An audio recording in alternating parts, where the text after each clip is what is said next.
আত্রাই বৈষম্য বিরোধী আন্দোলনে নিহতের 2 পরিবার পেল নগদ 1 লক্ষ করে টাকা।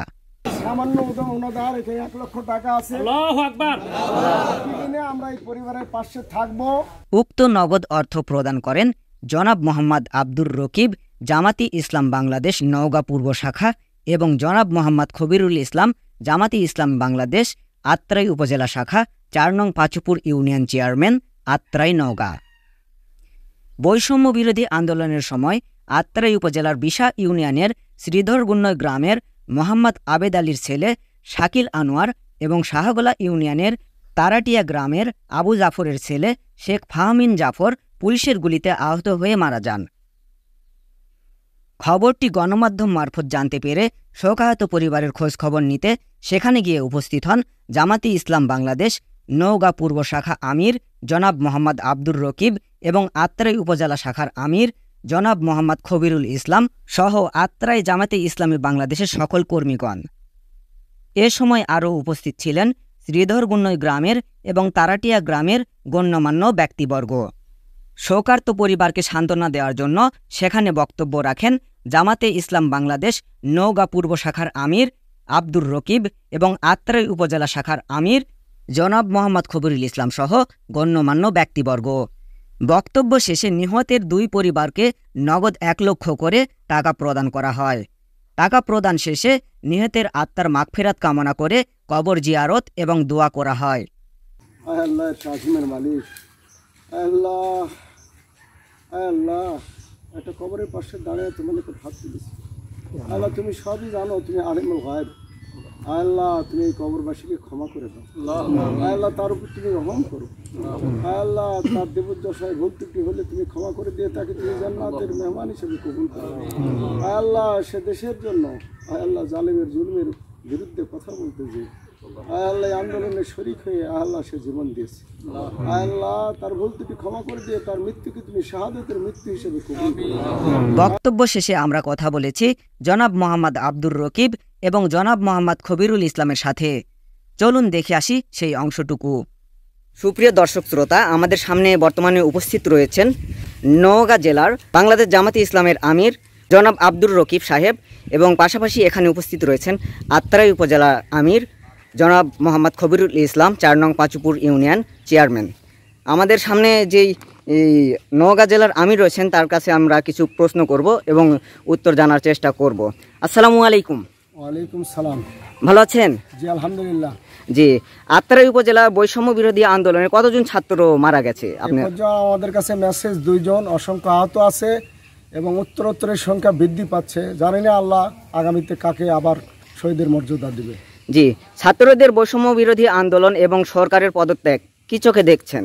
আমরা আশা করছি যে দেড় যুগের অধিক ধরে একটা জালিম সরকার ক্ষমতায় ছিল, তাদের পতন হয়েছে। বৈষম্য বিরোধী আন্দোলনে আজকে ছাত্রদের যে চেতনা, যে আশা, যে আকাঙ্ক্ষা, আগামী দিনে এইরকম একটা দেশ থাকবে যে দেশে কোনো বৈষম্য থাকবে না, যে দেশে সবাই স্বাধীনভাবে চলাফেরা করে নিজেরা স্বাধীনভাবে তাদের কথা মুখের ভাষা বলতে পারবে এবং যে দেশে দুর্নীতি থাকবে না, লুটপাট থাকবে না, টেন্ডারবাজি থাকবে না, এইরকম একটা সুখী সমৃদ্ধশালী দেশ আমরা কামনা করছি। ছাত্রদের এটাই চেতনা ছিল, এটাই আশা ছিল। জি, ছাত্রদের বৈষম্য বিরোধী আন্দোলনে যে সকল ছাত্ররা নিহত হয়েছেন অথবা আহত হয়েছেন তাদের পরিবারের জন্য আপনারা কি কি ব্যবস্থা গ্রহণ করবেন? যে ইতিমধ্যে বাংলাদেশ জামাত ইসলামের আমির ঘোষণা করেছে যেগুলো ভাই বোন এই আন্দোলনে যারা শহীদ হয়েছে তারা জাতীয় বীর এবং প্রত্যেক পরিবারে সমানভাবে জামাতের পক্ষ থেকে 1 লক্ষ টাকা নিহতদের পরিবার অনুদান এবং যারা আহত আছে প্রত্যেকের সুচিকিৎসার জন্য জামাত ইসলাম ইতিমধ্যে দায়িত্ব গ্রহণ করেছে। জি দর্শক শ্রোতা, এখন আমরা যাব আত্রাই উপজেলার জামাতে ইসলামের আমির জনাব খবিরুল ইসলামের কাছে। তার কাছে একটি প্রশ্ন করব, ভবিষ্যতে কি ধরনের বাংলাদেশ দেখতে চান? ভবিষ্যতে বাংলাদেশ আমরা দেখতে চাই সুখী সমৃদ্ধ বাংলাদেশ এবং একটি কল্যাণ রাষ্ট্র হিসেবে বাংলাদেশকে আমরা উপহার দিতে চাই।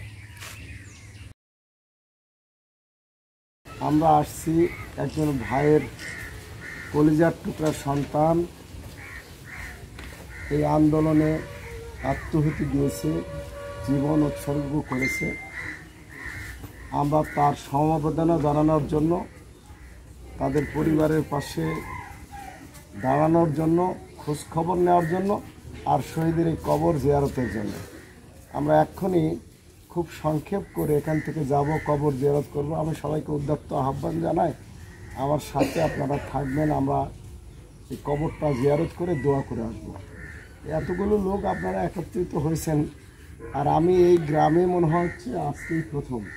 আমরা আজকে ওই যে আপনার হটলাইন চালু করেছি, জামাতের টিম সার্বক্ষণিক কাজ করছে, আর আমাদের বন্ধুরা লুটপাটের সাথে ব্যস্ত হয়েছে। কে সন্ত্রাসীরাই সুযোগ নিচ্ছে, চুরি ডাকাতি ছিনতাইয়ের সাথে তারা জড়িত হয়ে গেছে। আমরা এর ঘৃণা জানাই, ধিক্কার জানাই। আর আমরা আজকেই আপনাদের সমাবেশে বলতে চাই, পাড়ায় মহল্লায় প্রতিরোধ গড়ে তোলেন, পাড়ায় মহল্লায় কমিটি গঠন করেন, আজকে রাত জেগে ডিউটি দেন। কোনো সন্ত্রাসী জানে সন্ত্রাসী কর্মকাণ্ড করে কোনো জানমালের ক্ষয়ক্ষতি আর না করে।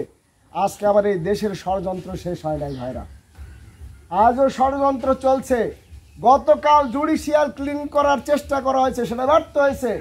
আবার আমাদের হিন্দু ভাইদেরকে উস্কায় দেওয়া হচ্ছে, হিন্দু সমাবেশের নামে বিশৃঙ্খলা করে বিশ্বের দরবারে আমাদের ভাবমূর্তি নষ্টের আর একটা ষড়যন্ত্র করা হচ্ছে। আজকে ফজরের পরে আমরা মেসেজ পাইছি যে আপনারা পাহারা শক্তিশালী করুন, হিন্দু পাড়ায় হিন্দু মন্দিরে যান, সেখানে আপনারা কোনো দুষ্কৃতিকারী যেন তাদেরকে উস্কায় দিয়ে আর একটা ফাঁদ সৃষ্টি করতে না পারে, এ ব্যাপারে সকলকে দায়িত্ব নিতে হবে। কি রাজি আছেন আপনারা? দায়িত্ব। বাংলাদেশ জামাত ইসলামী একটি আদর্শবাহী সংগঠন। এই সংগঠনের আদর্শ মোতাবেক বাংলাদেশের সবগুলো শহীদ পরিবারে এবং যারা আহত হয়েছে সেই সব ভাইদের পাশে জামাত ইসলামী পৌঁছার চেষ্টা করছে। যে আল্লাহ পাক আমাদেরকে এই কল্যাণমূলক কাজ করার সুযোগ করে দিয়েছেন, তার জন্য শুকরিয়া আদায় করছি। আলহামদুলিল্লাহ। আশীর্বাদ বর্ষিত হোক প্রিয় রাসূল জনাবে মুহাম্মদুর রাসূলুল্লাহ সাল্লাল্লাহু আলাইহি ওয়াসাল্লাম। আগামী দিনে শত শত শহীদের রক্তের বিনিময়ে যে স্বাধীনতা আমরা অর্জন করেছি, তার প্রেক্ষিতে আগামী দিনে এই দেশ একটি কল্যাণ রাষ্ট্র হিসেবে কায়েম হবে ইনশাআল্লাহ। আগামী দিনে এই দেশে দুর্নীতিমুক্ত, রাহাজানি মুক্ত একটি দেশ হিসাবে বিশ্বের দরবারে আমরা সফল রাষ্ট্র হিসেবে পরিচয় দিতে পারবো ইনশাআল্লাহ।